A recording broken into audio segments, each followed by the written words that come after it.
Como ter certeza de que a injustiça não vai durar para sempre? No estudo de hoje, nós vamos analisar Daniel 7, 9 a 28, onde Deus revela o juízo celestial e confirma que o seu reino eterno de justiça vai prevalecer sobre todo o mal. No ar, programa Escola Bíblica.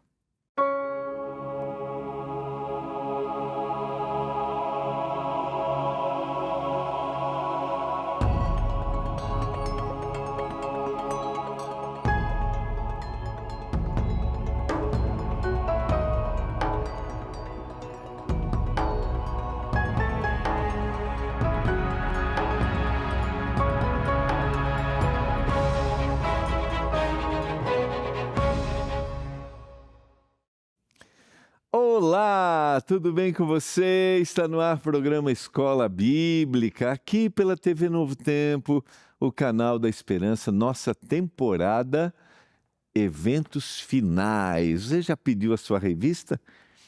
Ainda não? Olha, peça a sua revista. Eu tenho a certeza que vai ser uma bênção para a sua vida. A gente vive momentos extremamente desafiadores, né? Instabilidade. Eu tenho mencionado isso nessa temporada. E no que acreditar? Como acreditar? Ainda mais que, às vezes, se fazem discursos, né, de ações humanas de guerra com um ar religioso. Isso é uma coisa, né, que pode confundir você. Então, estude, leia, busque. É só você fazer contato com a gente, está aparecendo aí, ó, o 12 982 44 44 49. Esse é o número do nosso WhatsApp para você pedir a sua revista, tá bom? É só você fazer contato, é só escrever agora. Escreve aí, quero a revista, tá? Aí você vai receber um link que é o novotempo.com/escola bíblica. Aí você acessa, se você já tem o cadastro, beleza, senão você faz o seu cadastro e você vai receber sem nenhum custo a nossa revista Esperança. Se tiver dificuldade, você pode ligar para a gente, tá?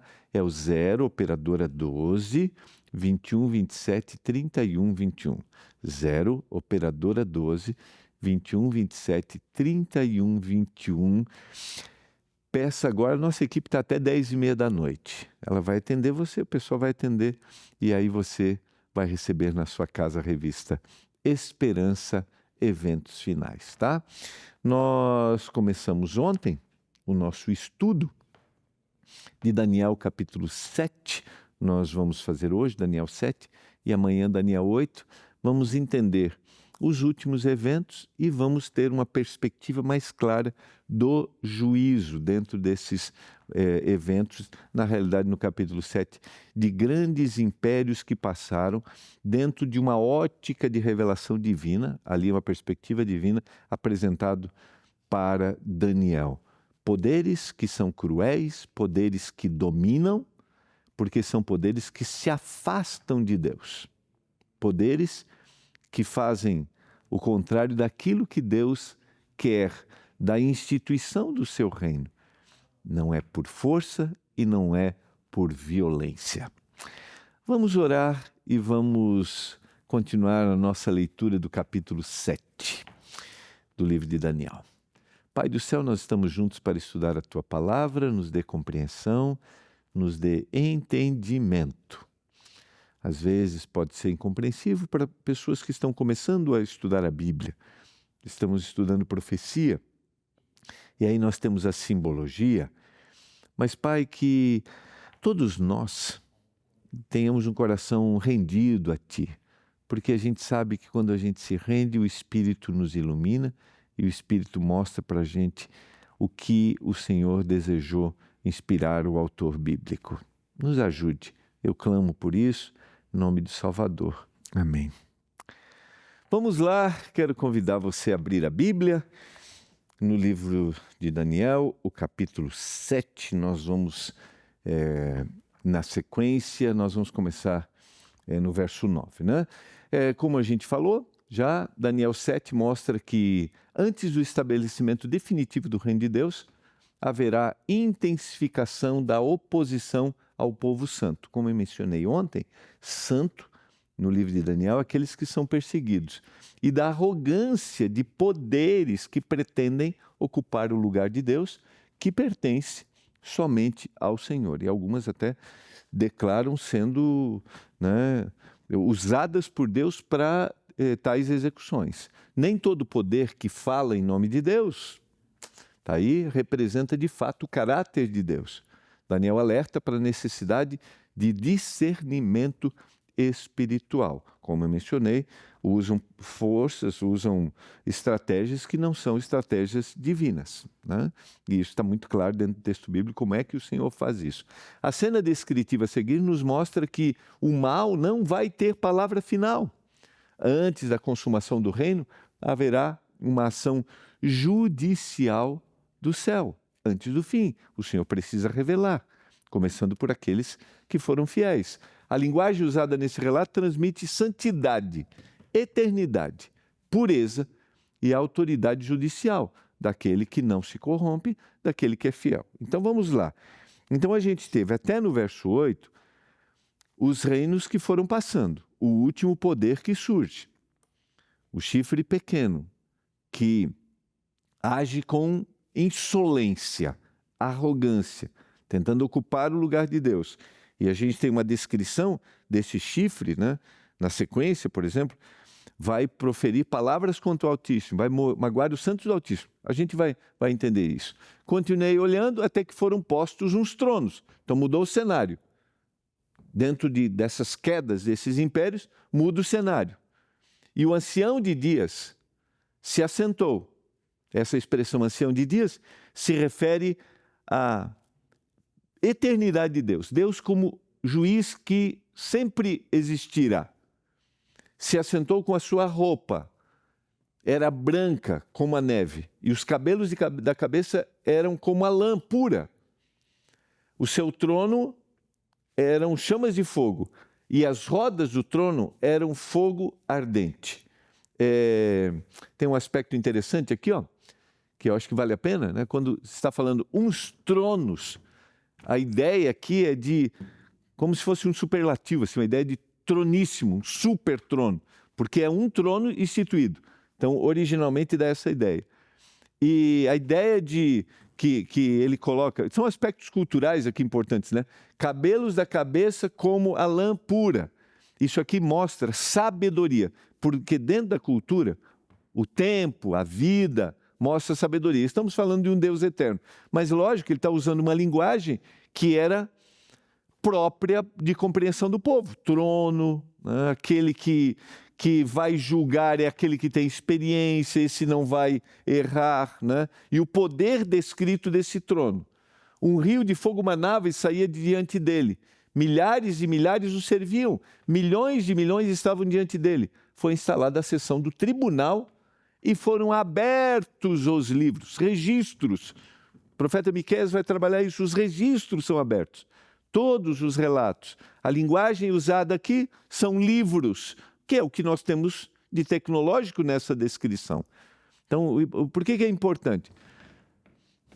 Entender que o julgamento de Deus é justo, não haverá erro, Deus não está contaminado com o mal, então não existe nenhum tipo de erro, porque o que está em jogo, eu já falei isso algumas vezes aqui no programa, o que está em jogo no universo é o caráter divino, é quanto Deus realmente é justo, é fiel. E aí, queridos, é difícil entender quanto Deus é justo, porque essa justiça tem a ver com expressão amorosa também. A justiça é a vindicação, né, do seu caráter, é a apresentação do seu caráter, mas dizendo assim,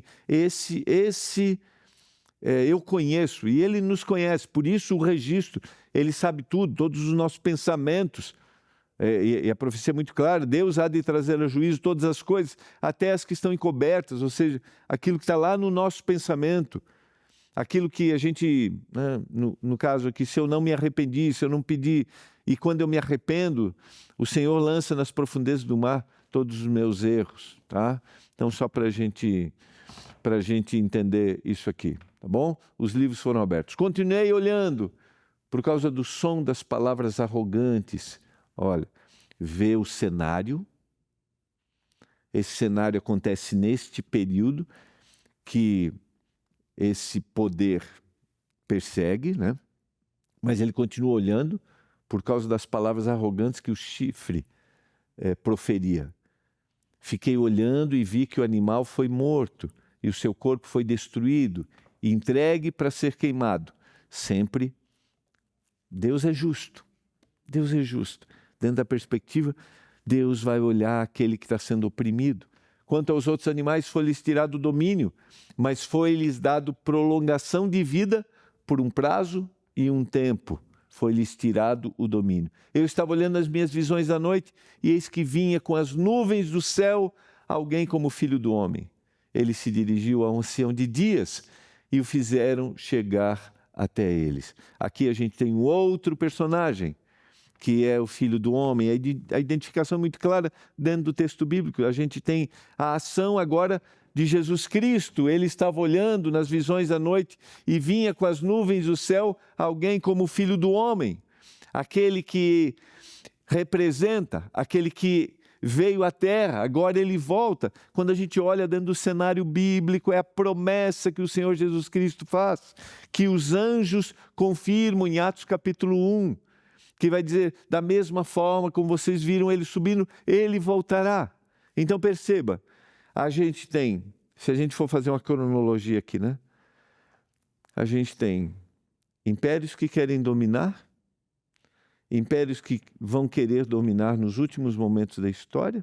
A gente vai estudar isso também ainda, em Apocalipse 13, impérios que se unem, que vão querer dominar neste momento da história.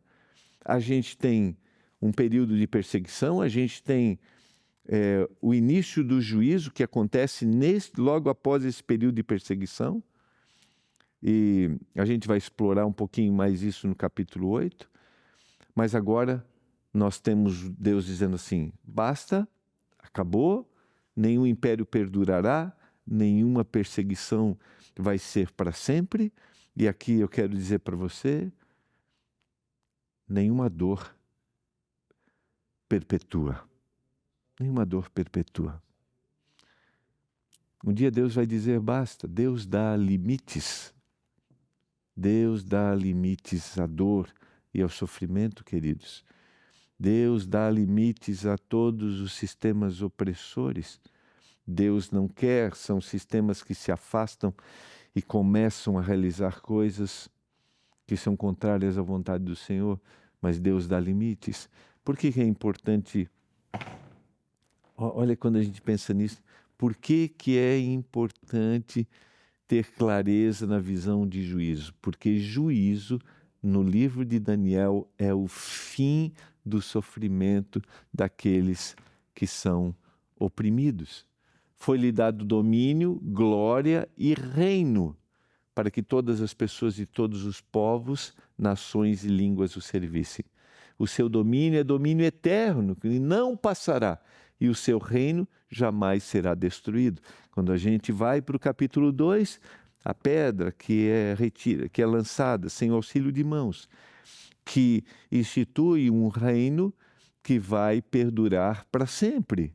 E a descrição do texto bíblico é a queda dos impérios, há perseguição aos santos, há o juízo divino acontecendo, a vindicação do seu caráter e Deus revelando que foi justo com todas as pessoas. E aí o Senhor vem, o Filho do Homem vem e institui, e para ele foi dado verdadeiro domínio.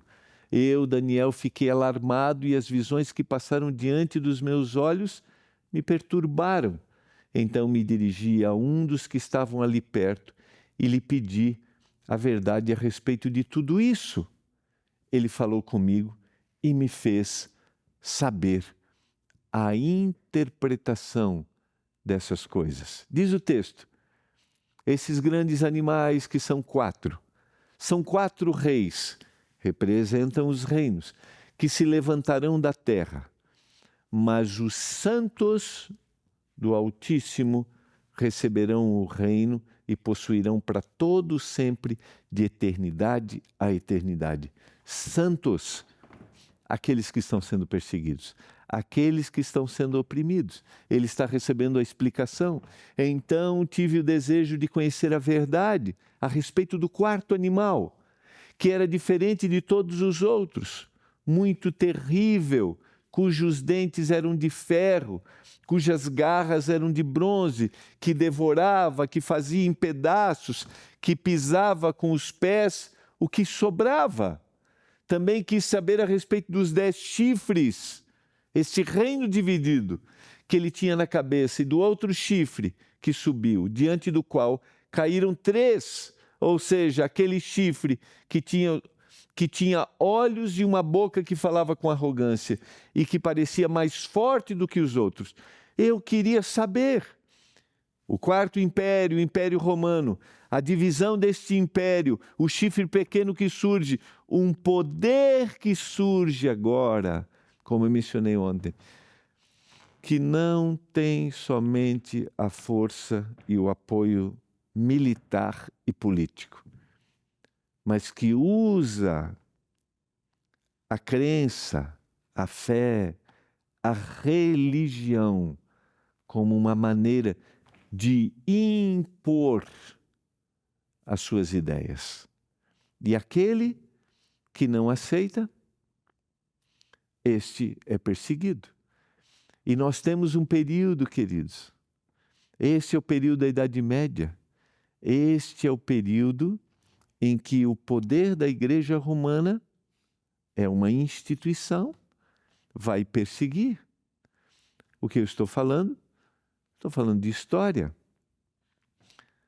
Isso aqui está muito claro para todos, né? Você sabe do período de perseguição da igreja. Aquele que se rebelava contra, esse era levado à morte. Ele era perseguido, porque há uma imposição.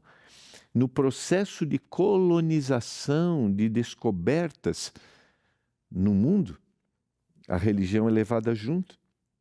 E a religião é imposta, onde se descobrem habitantes, ali é imposta a religião. E não é esta maneira como Deus se apresenta, não é esta maneira que Deus quer que o evangelho seja colocado. E Daniel estava apreensivo diante desta descrição, deste que se opõe à vontade de Deus. Enquanto eu olhava, eis que esse chifre fazia guerra contra os santos e estava vencendo. Olha que interessante, porque os santos, ou seja, aqueles que são oprimidos, são aqueles que fazem a vontade do Senhor e não a vontade institucional da igreja, deste poder político religioso. Esses são os santos. Santos são aqueles que fazem a vontade expressa de Deus na sua palavra. E, queridos, esse cenário se repetirá dentro da profecia. Porque, de alguma forma, esse poder retornará com força política e militar e vai impor de novo, só que uma imposição contrária à palavra de Deus. E aquele que não aceitar o que está sendo imposto, aquele que for fiel à palavra, esse será perseguido. Então, da mesma forma como foi nesse período, ele faz guerra contra os santos e estava vencendo. Quando a gente analisa o período da Idade Média, os santos, os cristãos, aqueles que seguiam a palavra, tinham que se esconder. Então veio o ancião de dias e fez justiça aos santos. A justiça, o juízo, é para quem é fiel. Entende? Consegue olhar sobre uma perspectiva positiva aqui? É para aquele que está sendo oprimido. A justiça é uma ação de Deus para aquele que está sofrendo. E veio o tempo que os santos possuíram o reino, ou seja, acabou o sofrimento. Então ele disse, o quarto animal será um quarto reino na terra que será diferente de todos os outros reinos. Ele devorará toda a terra, pisará com os pés e fará em pedaços. Os 10 chifres corresponde a 10 reinos que se levantarão daquele reino. Depois dele se levantará um outro rei que será diferente dos primeiros e vai derrotar 3 reis. A gente tem os francos, os burgúndios, os alamanos, os vândalos, os suevos, os visigodos, os saxões, os ostrogodos, os lombardos e os érulos. Os 10 chifres. Agora este vai destruir 3 desses e vai surgir o chifre pequeno. E ele vai fazer o quê? Vai falar palavras contra o Altíssimo. Se opõe a Deus, se coloca no lugar de Deus. Oprimirá os santos do Altíssimo e vai tentar mudar os tempos e a lei. E os santos lhe serão entregues nas mãos dele por um tempo, tempos e metade de um tempo.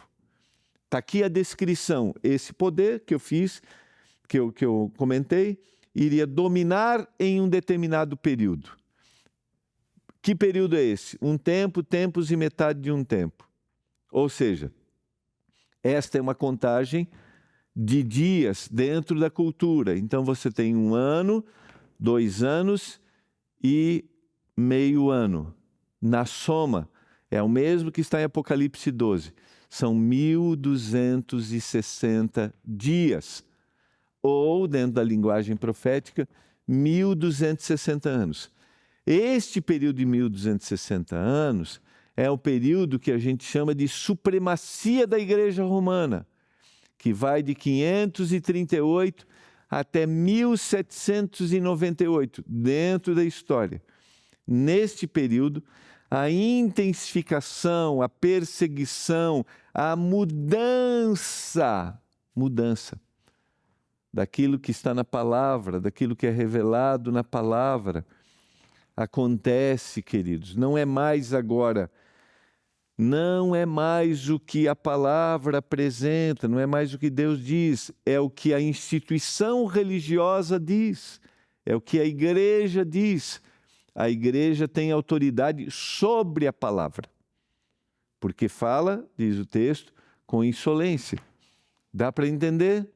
Não é mais o que eu leio na palavra, mas é o que a igreja diz. A igreja tem autoridade sobre. E o que sempre me chama a atenção é que, declaradamente, a igreja romana se coloca como autoridade, dizendo assim, é a igreja que tem. E muitos que absorveram dessas mudanças, trazem para a sua crença essas mudanças, não percebem que herdaram uma mudança que a igreja fez e tentam justificar mudanças. E eu vou falar aqui com muito carinho. Dentro dessas muitas mudanças que a gente tem a ideia da imortalidade da alma, né? Que a alma é imortal, que nós, quando morremos, não dormimos um sono, né? Que ou vamos direto para o céu, ou vamos direto para um inferno, dentro da filosofia da igreja, apresentada da teologia. Essa é uma ideia alterada do texto bíblico. A própria intercessão e adoração de seres humanos que foram extremamente fiéis à sua crença, mas que são seres humanos. A própria intercessão que um líder religioso pode fazer diante de Deus, pelo ser humano. A mudança do sábado para o domingo. E aí, esta é muito clara, é uma mudança histórica feita pela Igreja Romana. Então, não é uma mudança bíblica. E dentro do meio... Isso aqui não é uma competição religiosa, eu estou apresentando fatos históricos para você pensar. Porque não é sobre placa de uma igreja, não. É sobre verdade da palavra, entende? É isso que eu quero dizer, é verdade da palavra. É para a gente pensar que a profecia já apresentava claramente que haveria mudança. Tentará mudar os tempos e a lei. E quem não aceitasse seria perseguido. Mas depois será instalada a sessão do tribunal. para lhe tirar o domínio, para destruir e consumir até o fim. É Deus dizendo, basta. O reino, o domínio e a majestade dos reinos debaixo de todo o céu serão dados ao povo dos santos do Altíssimo. O seu reino será um reino eterno e todos os domínios servirão e lhe obedecerão.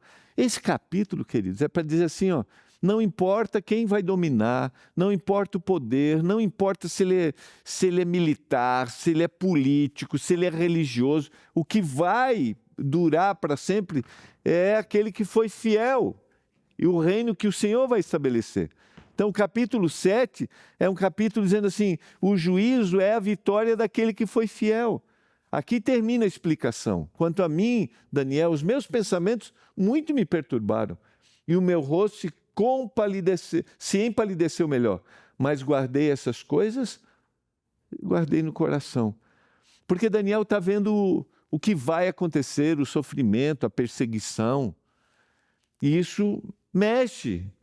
O juízo em Daniel não é mera punição, é afirmação pública da justiça de Deus diante da história e de quem vai, do reino que vai perdurar.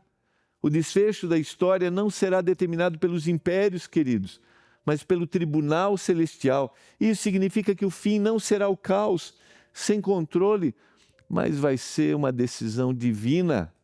Deus vê, Deus registra, Deus julga. Para os oprimidos, o juízo é esperança. Para os arrogantes, ele é advertência. Para aquele que acha que tem poder sobre tudo, enquanto as bestas sobem da terra e do mar, o Filho do Homem vem do céu. O contraste é intencional. O centro da escatologia bíblica, dos últimos acontecimentos, não são as feras, mas é Cristo. É o Senhor.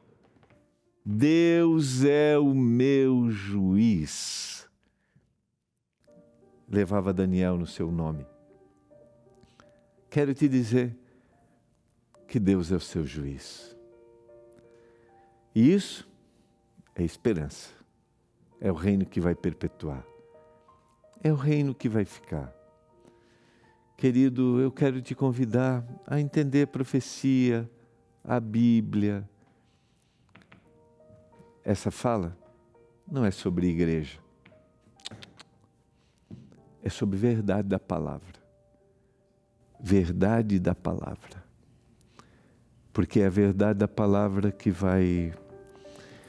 estiver no nosso coração, que vai fazer com que a gente permaneça fiel, perseguido, mas com a certeza da esperança. E eu quero orar por isso nesse momento. Você deseja entender a palavra? Senhor, que a gente seja fiel à palavra, mesmo que o cenário seja desafiador, de perseguição. Por favor, nos ajude, eu oro por cada um dos nossos queridos, que a gente abra o coração para Ti. Eu suplico isso em nome de Jesus Cristo. Amém. Que a bênção do Senhor esteja sobre você, esteja sobre sua casa. Que você tenha um coração aberto para entender o que a Bíblia apresenta. Você pode pedir sua revista, se tiver dúvida, faça contato com a gente. Amanhã a gente vai continuar agora Daniel capítulo 8, tá bom? A gente se vê amanhã.